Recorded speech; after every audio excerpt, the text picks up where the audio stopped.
Mais coach, quelle est la différence entre un don et un talent? J'entends parler tout le temps de don, de talent. On dit que tel footballeur avait un don, tel autre avait un talent, tel. Je comprends pas en fait. Quelle est la différence? Ça, c'est la question qui me revient très souvent. Les gens me la posent, surtout les chrétiens. Euh, c'est une question qui revient. C'est une question à ne pas prendre à la légère parce que là, il y a une certaine subtilité entre les deux. C'est ce que je vais expliquer dans cette vidéo. Allez, reste connecté.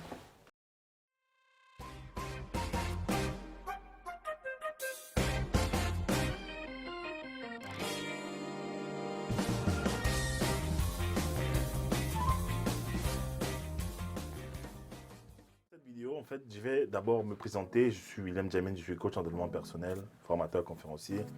Je suis le PDG de l'entreprise Destinée Sociale, une entreprise qui a pour but de vraiment libérer le potentiel des gens et permettre à ces gens, à ces clients, en fait, d'être visibles sur la scène internationale à travers les médias, la photographie, la vidéo. Voilà. Et aujourd'hui, je vais parler de la différence entre les dons spirituels et les talents. Lorsqu'on parle de dons spirituels, il faut comprendre que euh, je vais établir la différence pour commencer. Je vais commencer par le talent parce que c'est le talent qui intervient d'abord dans la vie de l'individu. À la naissance, lorsque je nais, lorsqu'un être humain vient au monde, suite à la rencontre entre son père et sa mère, Dieu lui insuffle en fait son esprit. Mais en plus de l'esprit, Dieu met en lui, Dieu grave en lui des talents. Des talents qui sont quoi? Des capacités en fait. Des capacités à faire des choses, à performer. Mais Dieu met ça en forme de semence, ce qu'on appelle potentiel. Voilà. Et il appartient à l'homme, pendant son parcours terrestre, en fait, à cet enfant qui va grandir, de découvrir ce talent. Il appartient aussi à sa famille de créer un environnement d'éveil, quelque chose comme un cadre de vie qui va permettre à ces dons, à ces talents, voilà, de voir le jour et d'être utilisés pleinement afin que l'homme connaisse un certain épanouissement. Vous allez vous rendre compte que souvent, il y a des familles où l'atmosphère n'est pas propice en fait pour que l'enfant découvre ses talents. Moi personnellement, ma femme et moi, nous avons créé une atmosphère où ma fille est obligée de découvrir ses talents. Elle les a déjà découverts, la couture, la prise de parole en public, la motivation, le conseil, la musique. Elle fait beaucoup de choses, la cuisine, parce que nous avons créé un environnement avec les tonnes de livres qu'on achète, une grande bibliothèque, on parle tout le temps des talents, des dons, des talents, des dons, des dons, des talents. Donc en fait, elle se retrouve. Maintenant, quelle est la différence entre les talents et les dons? Maintenant, j'explique ce que c'est que les dons. Excusez-moi, j'ai beaucoup d'idées dans ma tête.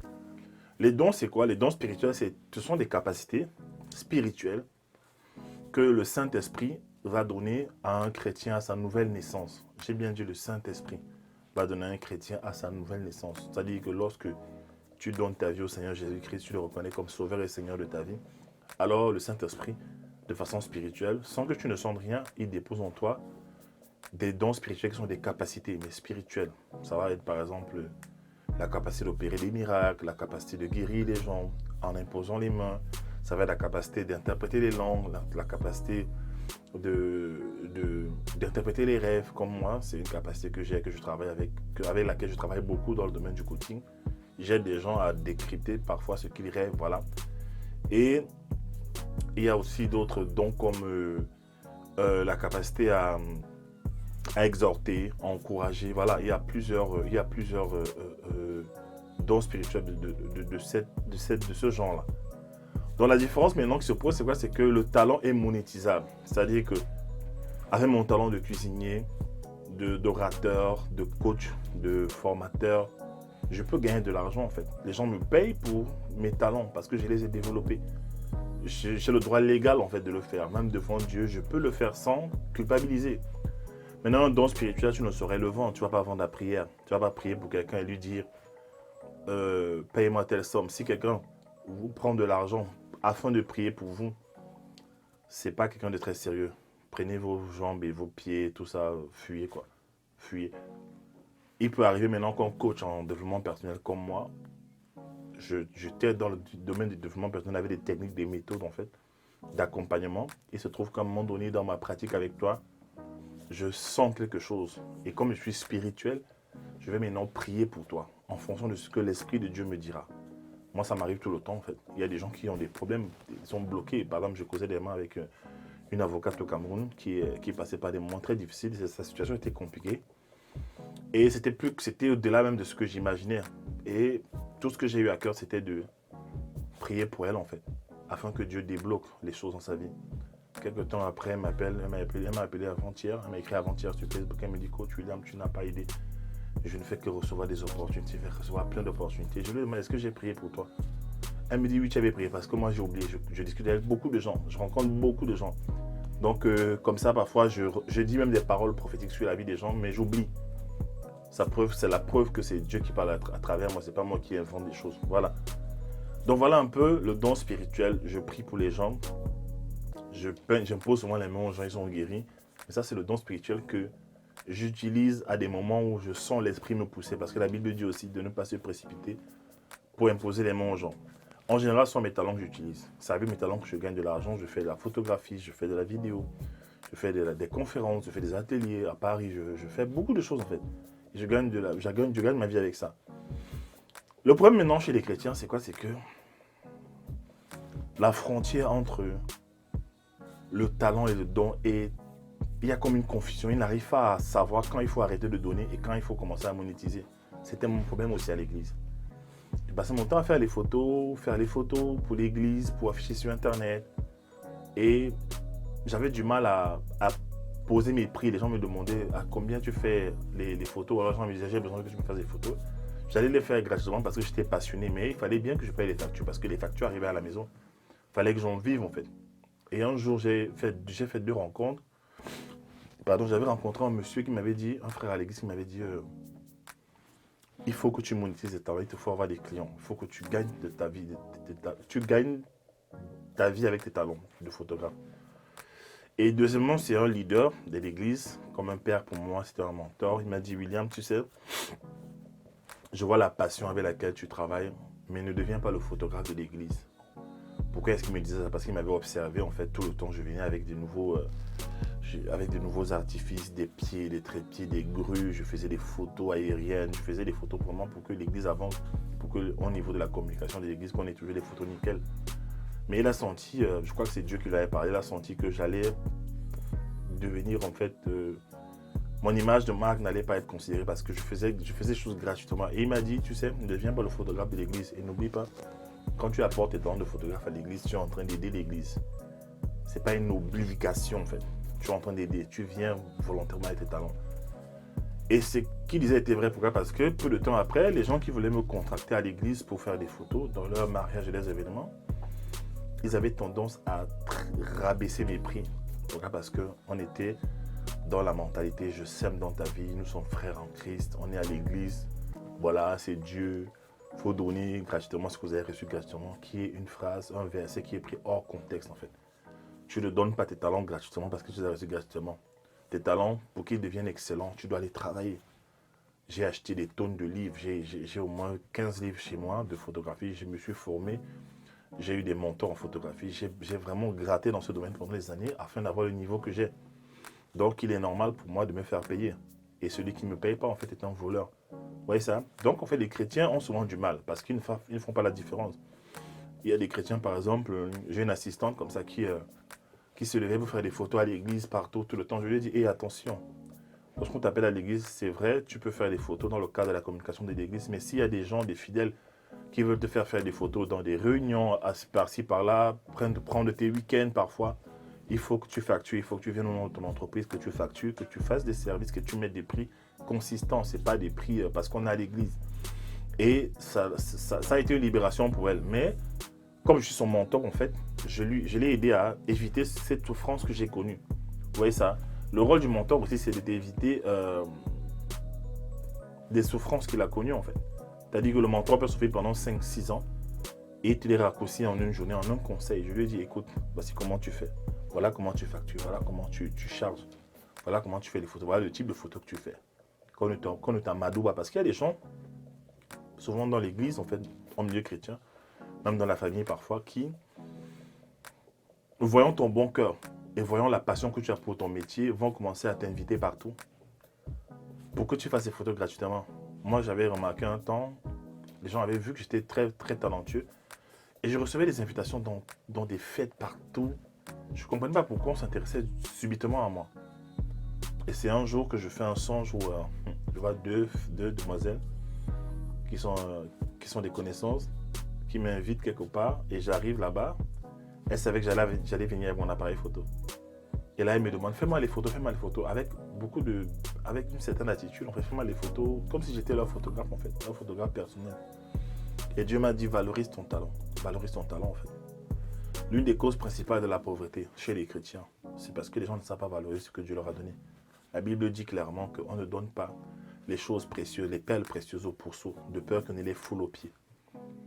Il y a eu un travail que j'ai fait au niveau de ma façon de penser, mon mindset, avant de charger les prix, dans toute l'étendue de mes talents, en fait, avant de charger des prix conséquents. Et c'est un travail qui est en train de continuer parce que j'ai compris qu'il y a ce qu'on appelle le prix psychologique. Il y a des prix en deçà desquels les gens ont l'impression que tu ne vaux rien. Il y a des prix aussi en dessus desquels les gens commencent à te considérer. Et donc, en fait, il faut toujours ajuster tes prix à ta valeur. Et c'est pour ça que ma formation de talent, les prix, la formation augmente tout le temps. Ça, c'est la formation le mardi prochain, mardi qui est demain. C'est la 15e promotion, mais la dernière de cette année. Et à partir de janvier, ça risque de passer à 800 000 euros en fait. Pourquoi? Parce que j'apporte une valeur qui transforme la vie des gens de façon pratique en fait. Pratico-pratique. Les gens passent à un autre stade dans leur vie. Et donc, je reviens un peu aux chrétiens, je reviens un peu aux gens en général aussi. Pas seulement les chrétiens, il y a aussi des gens qui n'ont pas été dans un environnement familial où on a mis l'accent sur les talents. C'est pour ça qu'il y a la pauvreté. Observez les sociétés qui s'imposent, observez les gens qui réussissent. J'ai regardé dernièrement le documentaire Les Maîtres du Monde. Je voyais, on parlait de Facebook, Google, Apple. Et oui, ces trois géants-là. Et lorsqu'on expliquait leur histoire, on parlait des gens comme Elon Musk, le PDG de Tesla, de PayPal. On parlait de Steve Jobs, on parlait de Mark Zuckerberg, on parlait de Jeff Bezos, je crois, d'Amazon. On a parlé aussi de Larry Page et son ami de Google. Ces gens, en fait, c'était des gars qui étaient déjà des enfants de bonne famille, déjà. Mais en fait, eux, ils avaient une façon de penser. Ils avaient appris à monétiser, à valoriser ce qu'ils avaient déposé, le dépôt qu'il y avait en eux, en fait. Ils ont appris à valoriser ça et ils avaient une grande vision. Ils voulaient changer le monde, chacun à sa façon. Et alors qu'ils ont travaillé à fond dans chacun sa passion, aujourd'hui, ils sont en train de dominer le monde entier. Aujourd'hui, tu ne peux plus rien acheter. C'est difficile d'acheter un bon livre maintenant sans passer par Amazon. Aujourd'hui, j'ai un abonnement par exemple à Amazon Prime qui me permet de commander aujourd'hui et recevoir ma marchandise, mes articles le même soir. Alors qu'avant, il fallait que j'attends 3 jours et plus. Donc voilà des gens qui ont pris au sérieux leur talent. J'ai remarqué dans la vie, j'observe beaucoup la société, les gens qui négligent leur talent pour vivre comme la masse, qu'est-ce qu'ils font? Ils finissent dans les problèmes financiers. Ils sont souvent frustrés. Vous allez voir les gens toujours monter et descendre dans les métros, matin, boulot, métro, boulot, dodo. Ils ne tiennent pas compte de ce qui brûle en eux. Il y a parfois, à un moment donné, tu sens que ton truc, c'est la danse. Tu sens que ton truc, c'est la photo. Tu sens que ton truc, c'est l'écriture. Tu sens que ton truc, c'est designer les vêtements. Mais tu cette voie. Pourquoi? Parce que le prix à payer est dur. Ou alors parce qu'autour de toi, tu ne vois pas des gens qui excellent dans ce domaine. Et qu'est-ce que tu fais? Tu es content d'un boulot là, dans un centre commercial. Tu es content d'un boulot dans un bureau. Tu tapes sur ton ordinateur. Tu n'aimes pas forcément ça, mais bon, tu dis tiens, au moins j'ai un boulot. Mais c'est un piège. Au moins j'ai un boulot. Pourquoi? Parce que quand tu regardes autour de toi, tu te rends compte qu'il y a des gens qui n'ont pas 1 000 € par mois, qui n'ont pas 2 000 € par mois. Toi, au moins tu as 3 000 € dans un boulot que tu n'aimes pas. Et tu penses que c'est ça la vie. Le problème, c'est quoi? C'est que, je verrai ça dans la formation des talents, c'est qu'il y a une dimension que tu n'atteindras pas. Pourquoi? Parce que tu ne pourras pas te multiplier. On ne se multiplie pas normalement dans un domaine pour lequel on n'a pas été équipé naturellement. Si j'arrive à aider beaucoup de gens à rentrer dans leur destinée, à travers la photographie, à travers les médias, à faire en fait avec ce qu'ils ont comme talent, à se multiplier, à grandir, à créer plusieurs produits et services, c'est parce que je l'ai d'abord fait dans ma vie et j'applique cette technique que j'applique dans ma vie. Je colle en fait, je fais un copier-coller de cette technique en fait dans la vie des autres et ça leur permet d'aller plus loin. Mais c'est parce que je suis assis sur mes talents. Je travaille avec mes talents.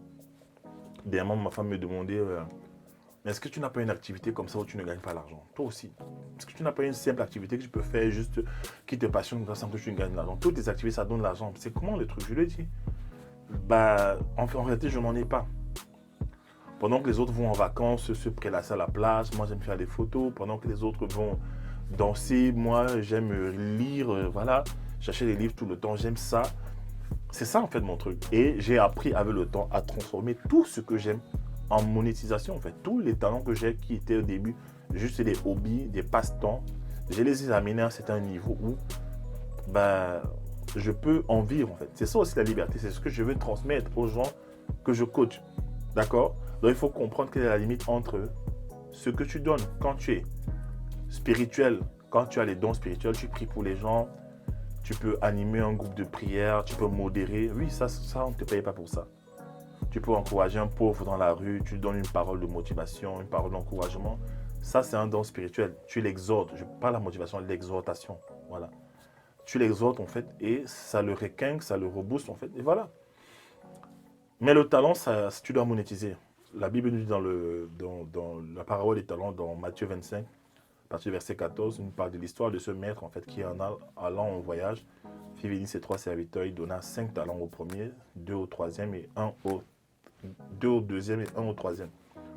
La Bible dit qu'alors qu'il partit, le premier s'empressa. Écoutez bien. Le premier s'empressa d'aller les faire valoir. C'est-à-dire que le premier s'est précipité à aller développer ses talents. J'ai remarqué aussi dans la vie, il y a des gens, ils ont des talents, mais ils ne se précipitent pas en fait. Et ils se plaignent tout le temps. Ils prient, ils sont dans les églises, ils prient, ils chassent les démons, ils cherchent l'argent, ils souffrent toujours. Parce qu'ils ne se sont pas pressés. Ils ne se sont pas pressés à aller faire valoir leurs talents. Le jour où tu te presses à faire valoir tes talents, que tu sois chrétien ou pas, il y a un accompagnement financier qui te rejoint. C'est-à-dire, il y a comme une provision. Tu commences à proposer tes services et produits, les gens achètent en fait. Montre-moi un homme qui est pauvre, je te montrerai un homme qui a banalisé ses talents. Montre-moi un homme qui galère financièrement dans son mariage, qui n'arrive pas à nourrir sa famille, je te montrerai un homme qui a foulé ses talents au pied ou alors qui n'a pas mis ses talents à un certain niveau en fait. Et j'ai observé ça, j'ai vu que non, il y a trop de gens dans l'église, ou même pas seulement dans l'église, dans la société en général, qui ont du mal en fait. J'étais au Cameroun récemment et j'observais les gens en général. Et je voyais des gens tellement talentueux. Je me demandais, au lieu de forcer à aller travailler dans la fonction publique, au lieu de te forcer à aller travailler dans un bureau, tu vas mettre le costume cravate. Pourquoi tu ne développes pas cette passion que tu as pour l'écriture? Pourquoi tu ne développes pas cette cuisine? Pourquoi tu ne la pousses pas en fait? Pourquoi tu ne la pousses pas cette passion? Dernièrement, il y a une dame qui m'a écrit. J'ai des tonnes de témoignages comme ça que je vais commencer à libérer. Une dame qui m'écrit. Elle m'a contacté, je crois, il y a 3 semaines par là. Elle voulait un de mes coffrets, mon coffret des talents. Comment découvrir ses talents? Elle n'avait pas de quoi payer la formation en fait. Elle voulait juste le coffret parce qu'elle est quelqu'un d'autonome. Elle a acheté le coffret et je sais pas, je n'ai pas eu de suite d'elle en fait. Je lui ai juste passé le coffret. Elle a pris le coffret sur ma boutique. Quelques temps après, je crois que c'était la semaine passée, elle m'écrit, elle m'envoie des photos et des vidéos. Et je crois que je vais afficher ces photos et vidéos en fait, voilà. Elle a pris mon coffret des talents, elle s'est mise à écouter en fait, dans le calme. Elle s'est mise à écouter, elle prenait les notes. Après, elle s'est rendue compte qu'elle avait toujours envie de vendre à manger aux gens. Elle avait une passion pour la cuisine. Qu'est-ce qu'elle a fait? Elle a commencé à acheter du poulet, qu'elle a commencé à griller, du poulet fumé, grillé, tout ça. Elle a commencé à vendre aux gens. Et ça a commencé à lui donner l'argent. Elle m'a écrit, elle m'a dit, coach William, c'est extraordinaire. Parfois, le talent se cache dans juste une chose comme ça que tu aimais faire dans ton passé. Ça venait comme ça. Et avec le temps, à cause de la difficulté de la vie, tu en viens à le négliger parce que peut-être tu veux plus, peut-être tu obéis à ta famille. Voilà, ta famille qui te dit, oh, c'est seulement les diplômes dans tel domaine. Toi, tu sens que ton cœur bat par rapport à tel autre domaine, en fait. Voilà, cette femme aujourd'hui, on dit qu'il n'y a pas d'argent au Cameroun, mais elle est en train de faire du poulet. Elle est en train de vendre du poulet aux gens. Les gens achètent. Pourquoi? Parce que tant que le monde est mort, les gens ont toujours faim. Voilà un secret que je vous donne, en fait. Jésus a dit dans Matthieu 6,33 que ne vous préoccupez pas en fait de ce que vous mangerez, de ce que vous buvrez, de comment vous serez vêtus. Ce sont des païens qui cherchent continuellement ces choses. Les païens cherchent continuellement. Ça veut dire quoi? Ça veut dire que les gens, tant que le monde est mort, les gens vont toujours chercher à manger. Oui. Ça veut dire que les gens vont toujours chercher à manger. Donc tu investis dans la nourriture, ça va donner, ça va marcher en fait. Les gens achèteront. Jésus a dit, les gens chercheront toujours à manger. Les gens chercheront toujours à se vêtir. Oui. Les gens cherchent toujours à s'habiller. Les gens veulent toujours être élégants. Regarde, je m'habille, je mets une cravate. Voilà. On cherche à bien s'habiller. Donc, tant que tu fais ça, tant que tu investis dans les vêtements, dans la nourriture, il y aura toujours des clients qui viendront, en fait. Elle a découvert ça en écoutant mon coffret. Vous voyez? Et c'est les talents. C'est les talents. J'essaie souvent de changer de message, d'aller ailleurs. Et Dieu me dit non, reviens sur les talons. Une dame m'écrit au Cameroun. Elle m'écrit quand j'étais au Cameroun récemment. Elle me dit, Coach William, j'ai fait un songe où le Seigneur me disait de te dire que ta stratégie à toi, c'est d'aider les Africains. Je voyais des blacks en fait. Elle voyait des blacks, voilà, à avoir une vie financière stable. C'est-à-dire à pouvoir avoir de l'argent, nourrir sa famille, voyager, faire, investir, faire des choses. Avoir de l'argent vraiment. Et ça passait par l'enseignement des talents. C'est très important. Donc voilà un peu la différence que je fais entre les dons spirituels et les talents. Si ça t'a parlé, essaie de voir ça, étudie ça. La formation des talents reprend demain, mardi. Mardi soir à 19h. Nous repartons avec la 15e promo, la dernière de cette année. On va vraiment carburer. Je veux que le maximum de personnes rentrent dans leur destinée. Et l'avantage, c'est quoi? C'est que dans ma formation des talents, les gens qui la font rentrent dans leur destinée. Parce qu'il y a une onction prophétique sur ma vie que j'ai découvert avec le temps, qui fait qu'à un moment donné, le Seigneur m'amène à prier pour les gens, à libérer des paroles pour les gens et à laisser les gens exploser en fait dans leur vie. Et ils explosent tous, je vous garantis. Pourquoi? Parce que Dieu m'a dit, je vais susciter des gens. C'est pas des masses. C'est pas des masses. Je ne suis pas là pour former les masses. Les gens qui viennent, c'est des gens que Dieu aura touchés pour leur dire, allez vous faire former en fait. Et j'ai un individu qui est venu dernièrement que j'ai rencontré, j'ai causé avec lui hier, un jeune qui vient d'Allemagne et Dieu l'a déplacé juste de l'Allemagne jusqu'ici pour me rencontrer en fait. Jusqu'ici à Paris pour me rencontrer. Et son histoire est extraordinaire parce que je me voyais dans son histoire et je comprenais mon histoire à travers l'histoire qu'il me racontait. Et il a durci, c'est quelqu'un de très cartésien qui réfléchit beaucoup. Et le Saint-Esprit l'a amené à comprendre qu'il fallait qu'il me rencontre. Et rien que le fait de m'avoir au téléphone la première journée, ça a tout explosé dans sa vie. Dieu a commencé à me parler de sa vie, l'encourager. Et là, il va faire partie de ma 15e promotion. Il est content. Et voilà un peu comment ça se passe. Nous sommes dans les temps de la fin. Dieu est en train de positionner les gens dans leur sphère d'influence. J'ai tellement de témoignages, je vous assure. Je n'ai pas tout mis sur YouTube. Les gens qui viennent. C'est une touche, c'est une vision, une révélation de ce qu'ils doivent faire. Et dès qu'ils sortent de là, ils vont dans leur couloir. Donc ce que je voulais te dire, porte-toi bien. Pour les gens qui me suivent et qui ont vu les vidéos sur les relations, n'oubliez pas, nous avons mis en pré-vente le coffret sur la psychologie des hommes. Voilà, les femmes qui ne comprennent pas comment les hommes fonctionnent là.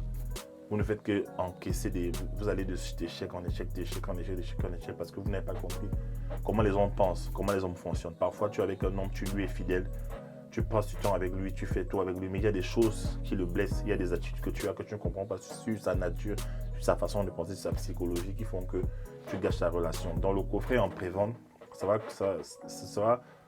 sort le 18 novembre officiellement, ce sera à 60 €, mais pour l'instant, d'aujourd'hui jusqu'au 18 novembre, il coûte 30 €, dont moins 50%. Donc, profites-en. Voilà, bonne semaine, merci, au revoir.